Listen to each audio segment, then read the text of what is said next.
नमस्कार, मैं हूं आरजू साई। आप देख रहे हैं न्यूज 18 राजस्थान। 20 मिनट 20 खबर में आपका स्वागत है। इस बुलेटिन में हम आपको प्रदेश से लेकर देश के अलग अलग हिस्सों की खबर दिखाएंगे। साथ ही आपको ये भी बताएंगे कि दुनिया भर में क्या कुछ चल रहा है। तो चलिए शुरू करते हैं 20 मिनट में 20 खबरों का सिलसिला। सबसे पहले खबर अपने प्रदेश राजस्थान की।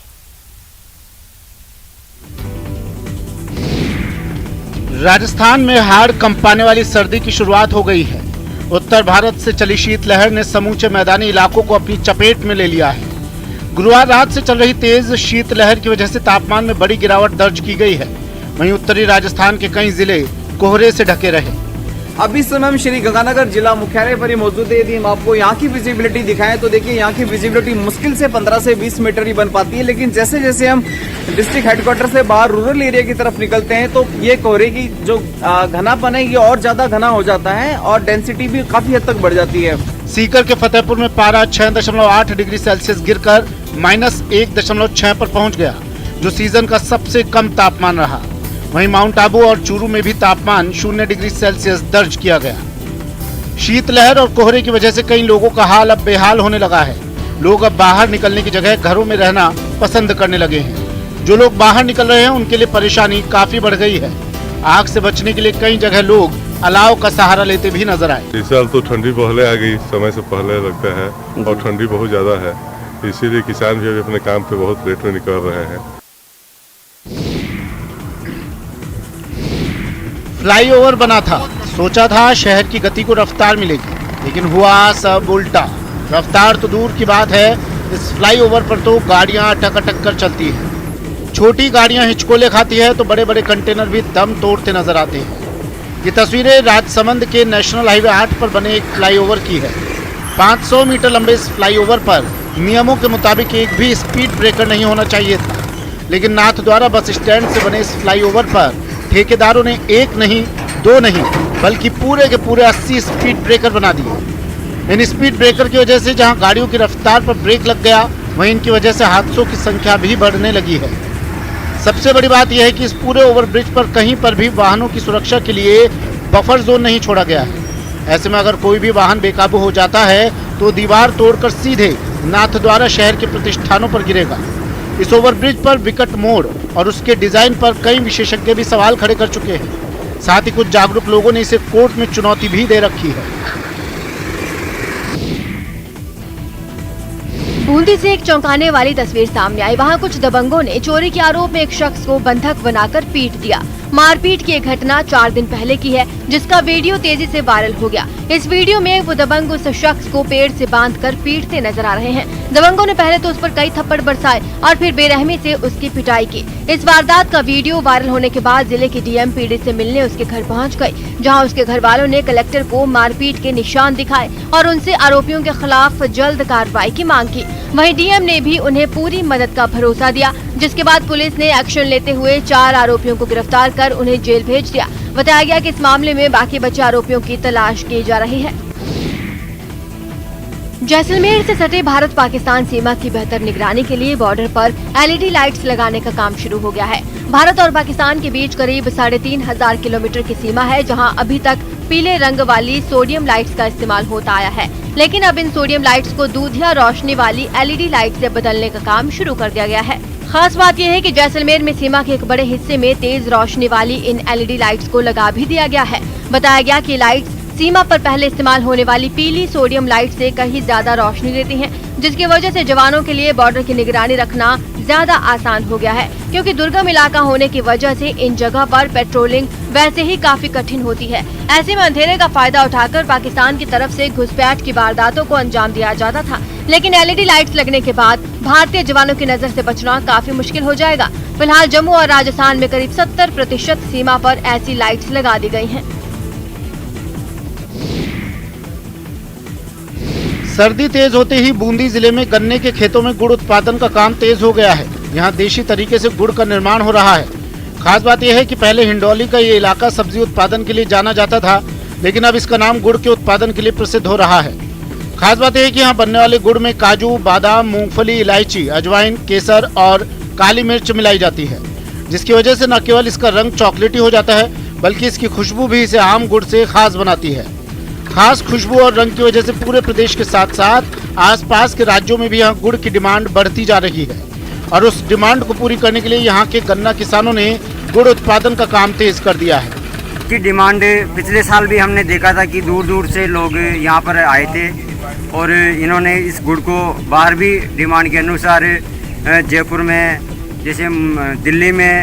खास बात यह है कि चॉकलेटी गुड़ बनाने के लिए किसी तरह के केमिकल का इस्तेमाल नहीं किया जाता है, लिहाजा लोग इसे बड़े चाव के साथ खाते हैं।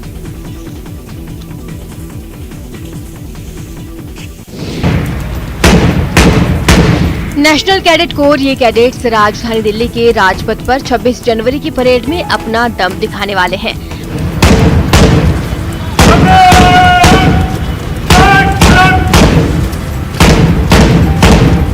हर साल की तरह इस बार भी राजस्थान कंटिजेंट नई दिल्ली में आयोजित होने वाले गणतंत्र दिवस परेड कैंप में भाग लेने के लिए तैयार है और ये सभी कैडेट्स दिल्ली रवाना भी हो चुके हैं। खास बात यह है कि राजस्थान के ये कैडेट्स अपनी लोक संस्कृति की चमक भी राजपथ पर बिखेरेंगे। जयपुर में आयोजित प्री-आरडीसी कैंप की क्लोजिंग सेरेमनी में इनकी एक झलक भी देखने को मिली।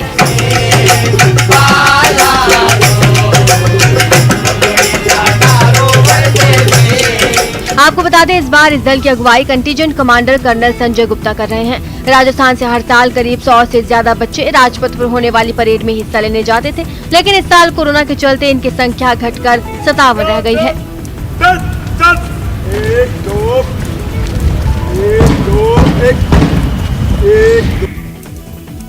आस्था के आगे हर चीज बेमानी हो जाती है। रामधन महाराज की इस लोटन यात्रा को देखकर आप यही कहेंगे। बताया जा रहा है कि रामेश्वर महादेव मंदिर से रामधन महाराज ने अपने लोटन यात्रा की शुरुआत की है, जो रामदेवरा तक का सफर पूरा करेंगे। इसी सफर में जब उनकी लोटन यात्रा देवगढ़ क्षेत्र के मियाला पहुंची तो उनका भव्य स्वागत किया गया। आपको बता दें कि मियाला में भी बाबा रामदेव का प्रसिद्ध मंदिर है और मान्यता है कि जो रामदेवरा दर्शन के लिए जाता है उसकी मनोकामना तब तक पूरी नहीं होती जब तक कि वो मियाला में बाबा रामदेव के दर्शन नहीं कर लेता।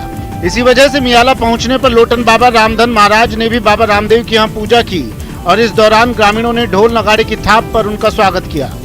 रामधन महाराज का कहना है कि उन्होंने बाबा रामदेव से मन्नत मांगी थी कि उनके पिता का कार्य पूरा हो जाएगा तो रामदेवरा तक लोटन यात्रा करेंगे और इसी कड़ी में ये उनकी 5वीं लोटन यात्रा है। ऐसे तो ये है कि ये 5वीं यात्रा है और बाबा की कृपा हो गई और मेरे पिताजी की कोई समस्या थी वो ठीक हो गई। और अब देख लेते हैं कुछ अन्य राज्यों की खबरें।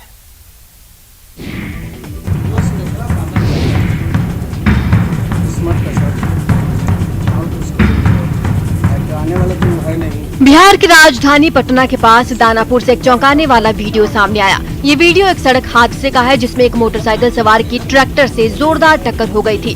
ट्रैक्टर से मोटरसाइकिल की टक्कर की घटना वहां लगे सीसीटीवी कैमरा में रिकॉर्ड हो गई, जिसमें सड़क पर दौड़ रही गाड़ियों के बीच एक मोटरसाइकिल सवार नजर आया। वीडियो में बाइक की रफ्तार तेज दिखाई दी जो सामने से आ रहे एक ट्रैक्टर से जा भिड़ी।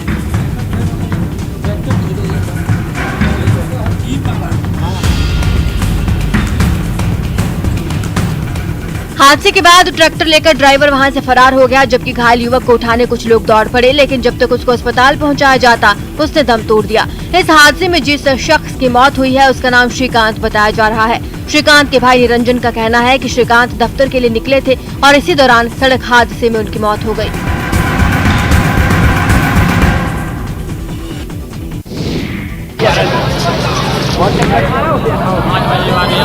चमत्कार नहीं तो क्या है ये। 11 घंटे तक 1.5 साल की जो बच्ची 15 फीट गहरे बोरवेल में फंसी थी वो बाहर आकर फिर चहक उठी है। दिव्यांशी की इस मुस्कान पर हर उस शख्स का थकान गायब हो गई जो उसे बोरवेल से बाहर निकालने के लिए घंटों से मेहनत कर रहे थे। हजारों लोगों की दुआओं का असर ही है कि मध्य प्रदेश के छतरपुर के दौनी नौगांव में 1.5 साल की दिव्यांशी कुशवाहा खेलते वक्त अपने खेत में खुले पड़े बोरवेल में गिर गई। दिव्यांशी को बोरवेल में गिरता देख उसकी बहनों ने शोर मचाया और वहीं मौजूद उसकी मां ने आसपास के लोगों को बताया। इस घटना की जानकारी मिलते ही पुलिस और प्रशासन की टीम मौके पर पहुंच गई और फिर शुरू हुआ दिव्यांशी को बचाने के लिए रेस्क्यू ऑपरेशन। दिव्यांशी 15 फीट नीचे फंसी थी। बोरवेल में जब कैमरा डाला गया तो पता चला वो ठीक है और हाथ पांव हिला भी पा रही है। इसके बाद रेस्क्यू ऑपरेशन तेज कर दिया गया। 11 घंटों की मेहनत के बाद बोरवेल के पैरेलल एक गड्ढा खोदकर दिव्यांशी को बाहर निकाल लिया गया।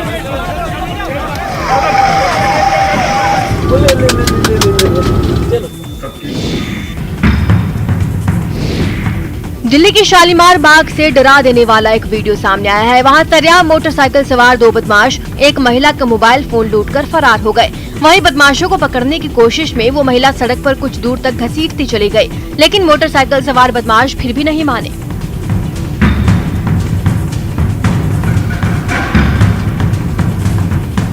जिसकी वजह से वो महिला बीच सड़क पर कुछ दूर तक घसीटने के बाद बेहोश होकर जमीन पर गिर गए।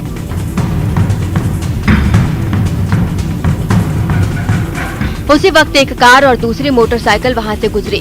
गनीमत रही कि उन्होंने वक्त रहते उसे देख लिया और तुरंत अपनी गाड़ियां रोक दी। इसके बाद आसपास मौजूद कुछ महिलाओं की नजर उस पर पड़ी और वो उसकी मदद के लिए उसके पास पहुंच गई। उन्होंने उसे उठाया और सड़क के किनारे ले गई। तब तक वहां लोगों की भीड़ जुट चुकी थी। खबर है कि सीसीटीवी फुटेज की मदद से पुलिस आरोपियों को पकड़ने में जुटी है।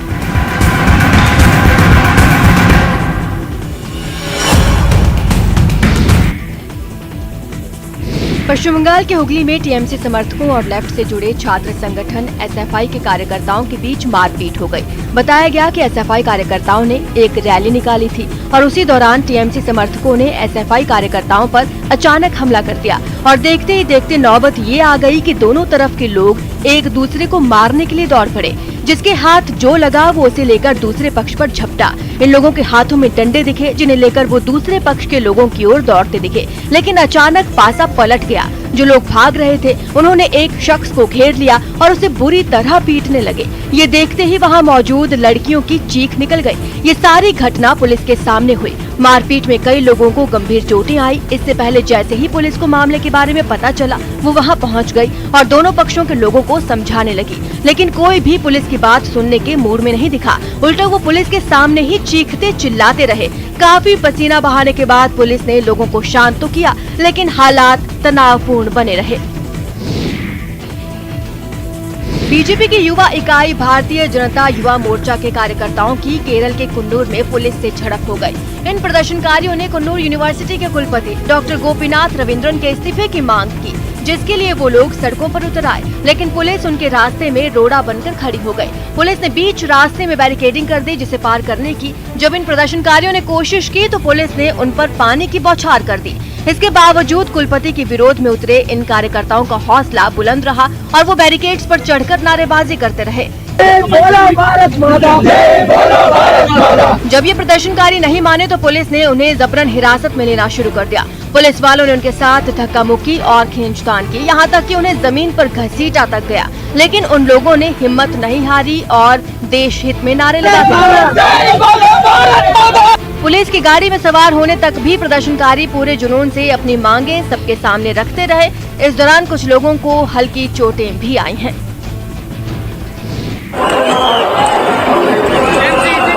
उत्तर प्रदेश के चित्रकूट में हुए हिंदू एकता महाकुंभ कार्यक्रम में छात्रों के बवाल का वीडियो वायरल हो गया। ये कार्यक्रम एक दिन पहले हुआ था, जिसमें पंडाल के पास एनसीसी और एड्स हेल्थ केयर फाउंडेशन से जुड़े छात्रों की ड्यूटी लगी थी, जो अचानक एक दूसरे से भिड़ गए। इन छात्रों ने इतना बवाल किया कि उन्हें काबू करना मुश्किल हो गया। वहाँ तैनात पुलिस वालों को जब तक समझ आता कि क्या हुआ, तब तक बात बढ़ चुकी थी।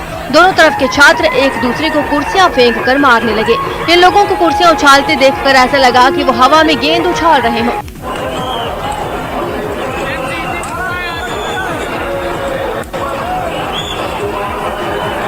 इन लोगों ने कार्यक्रम में लगी कुर्सियों को दूर दूर तक फेंका, जिसके बाद पुलिस वाले बीच में कूदे और दोनों तरफ के छात्रों को हटाने लगे। लेकिन ये काम उतना आसान नहीं था, क्योंकि वो बातों से नहीं माने। हारकर पुलिस वालों ने डंडे उठाए और हंगामा करने वाले एनसीसी और एड्स हेल्थ केयर फाउंडेशन के छात्रों को रोकने लगे। पूरी घटना का किसी ने वीडियो बना लिया, जो सोशल मीडिया पर वायरल हो गया। उत्तर प्रदेश के बरेली में 84 साल का एक शख्स अपनी अनोखी मोटरसाइकिल मुख्यमंत्री जी